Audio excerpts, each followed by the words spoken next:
So my session is all about having reliable software asset management inputs into change management and PMO processes within an organisation. Most clients I work with, in quite a few engagements over the years, they will have workable change management and PMO processes, but they very rarely actually consider IT asset management or software asset management in particular as an input into that process.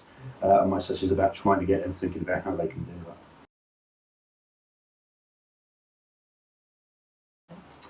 So I think there's multiple reasons why some of the organisations are still very mature in data centre processes, particularly around PMO, so bringing projects in on online, and change management as well.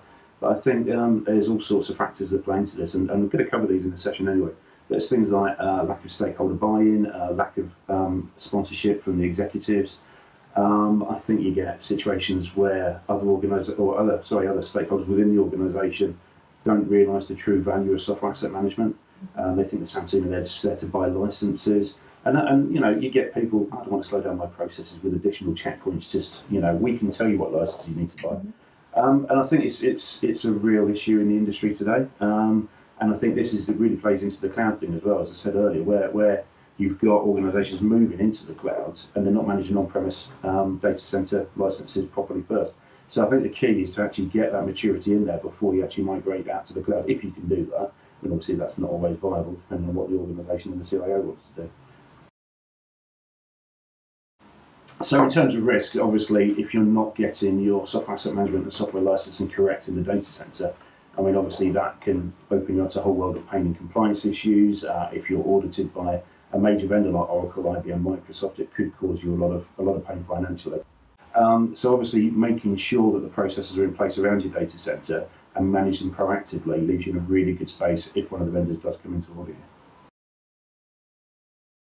And getting software asset management into a PMO process to make sure that when a project's coming in, because obviously project managers are busy people, they're under pressure to deliver, they have budgetary constraints that they need to hit, and they don't have time necessarily to be bothered with all of the issues around software licensing.